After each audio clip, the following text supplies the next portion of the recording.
Fala galera, maravilha? Eu sou Bob Nascimento, consultor financeiro. Seja muito bem-vindo ao meu canal, caso seja a sua primeira vez aqui. E no vídeo de hoje eu vou complementar a notícia de que eu serei pai através de alguns pontos sobre as finanças, o que isso vai mudar na minha vida e da minha família. Então fica nesse vídeo porque eu quero dividir contigo alguns pensamentos que eu tive e que me fez ter uma tranquilidade maior para este objetivo de vida.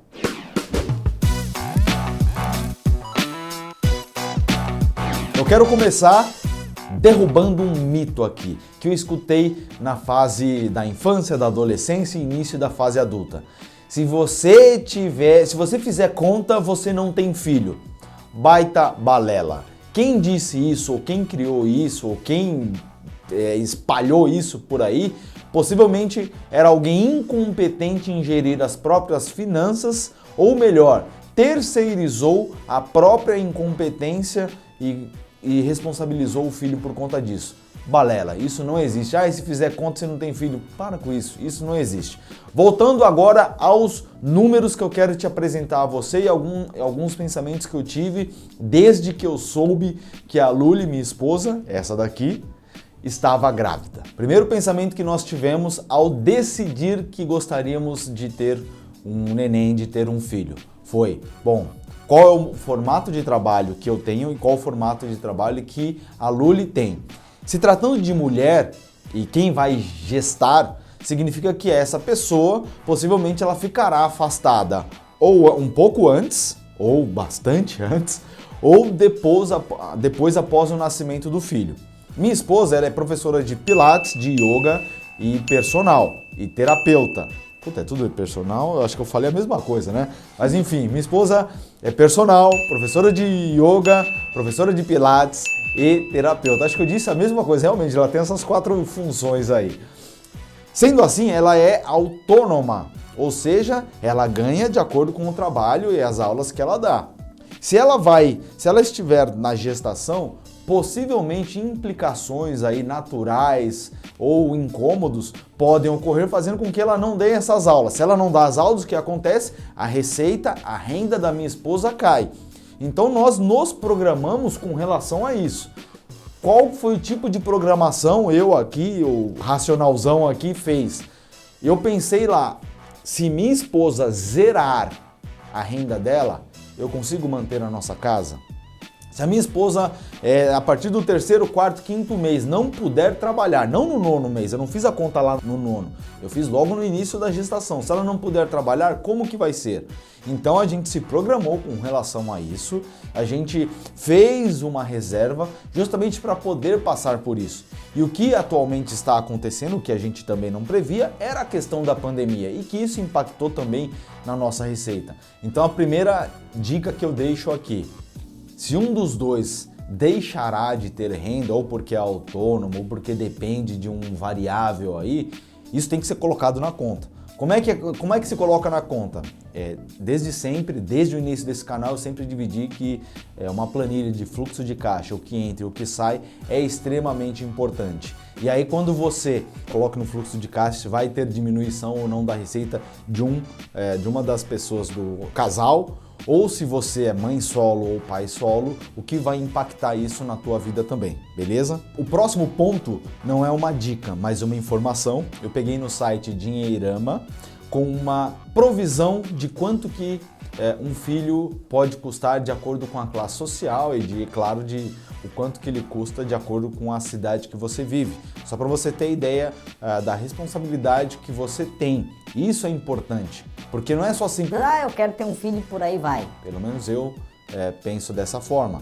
Eu acredito que eu quero dar o melhor para o meu filho nas condições que eu tenho.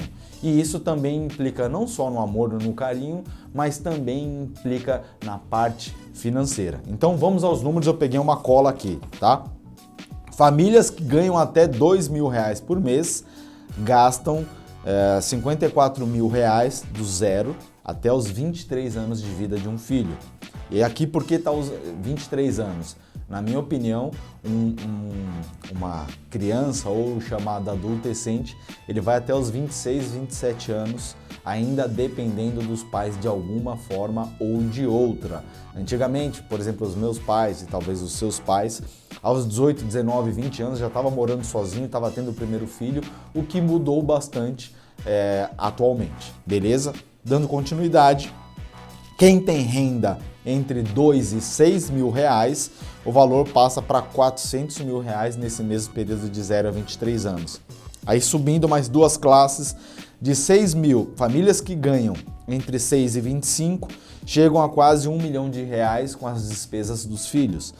E os mais ricos aí de 25 mil, acima de 25 mil reais, gastam 2 milhões de reais ou mais durante esse período de 0 a 23 anos. Claro que entra a educação, entra a alimentação, entra a questão da moradia, porque você pode ter que morar numa casa maior, etc.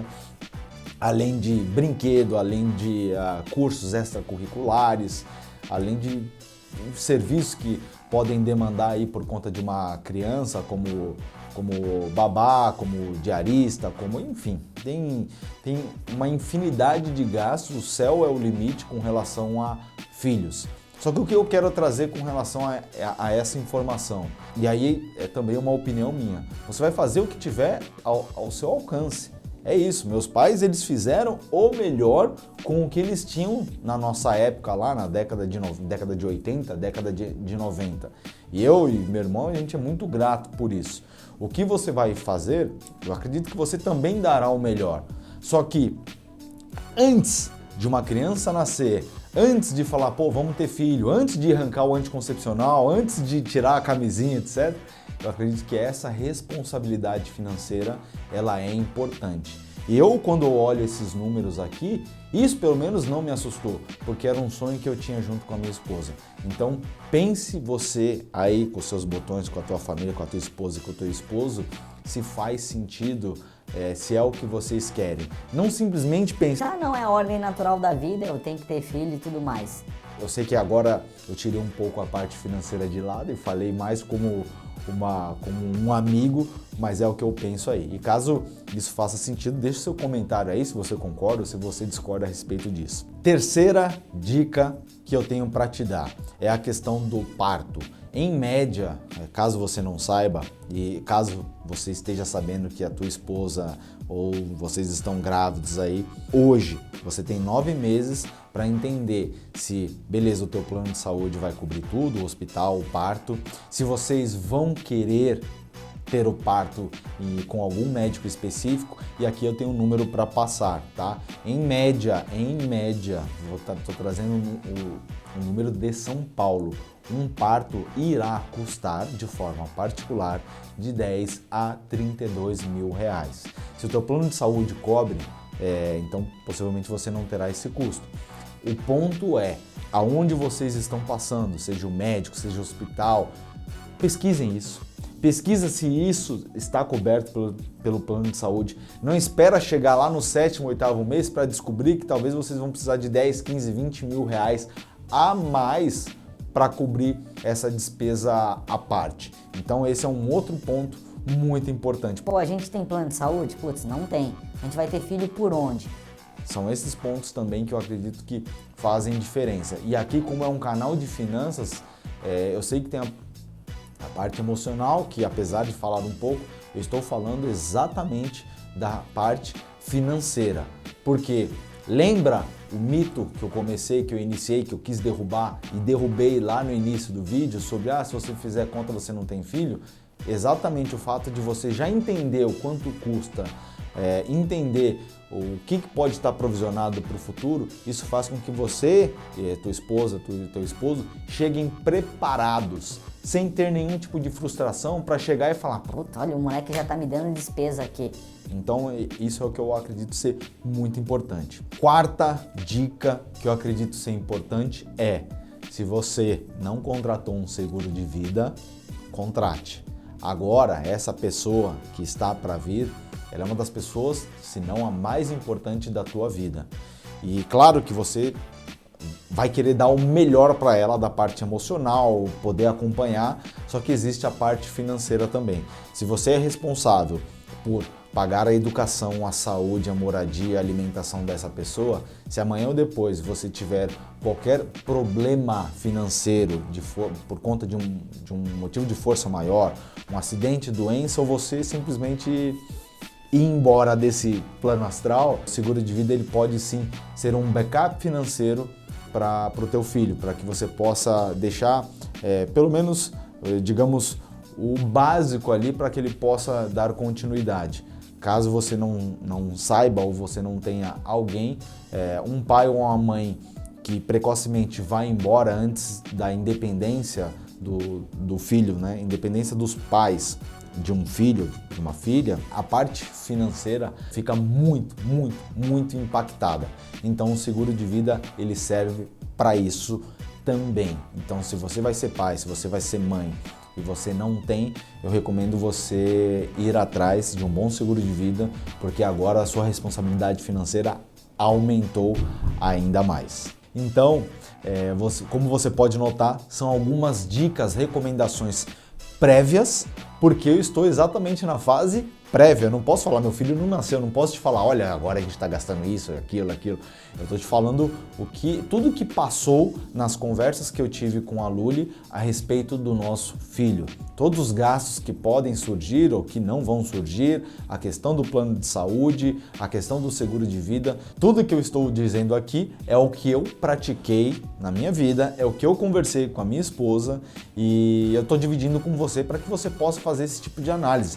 Se vocês já tiveram filhos, ou vão ter mais um, ou pensam em ter, esse tipo de informação ela é importante para que você tenha essa consciência. E aqui está um cara que está vivendo isso exatamente agora. E esses números são quentíssimos, esses números são da minha vida.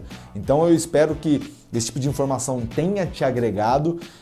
Deixa um comentário caso isso faça sentido ou se você teve outros números totalmente diferentes desses que eu tô passando nesse vídeo. Também te convido para você se inscrever no meu canal do Telegram, o link está aqui na descrição do vídeo, onde lá eu posto conteúdos e avisos a respeito do canal Bob Nascimento. Maravilha? Nos vemos no próximo vídeo. Um abraço!